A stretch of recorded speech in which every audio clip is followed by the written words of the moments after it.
Pheasant bagels are really, really good. I'm going to smoke the pheasant. We've got them in a brine. We've had them in there for about 8 hours in kind of just a real basic brine of like salt and sugar. Just put a bit of star anise in there as well, which I quite like, that little hint. We're going to take them out, pat them dry, pop them in the smoker for about 25-30 minutes. Give them a glaze of honey, pop them in there for another 10 minutes or so.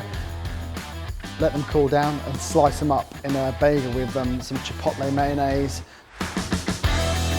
some greenery. Very, very nice dish to make for anyone really who kind of likes chicken, like a good substitute. Because you've smoked it and it's going to have some nice moisture in there, it's got some nice flavours, it's going to keep well as well.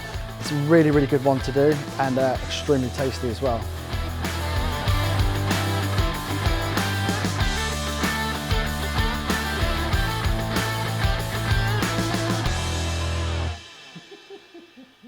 That's ridiculous, isn't it?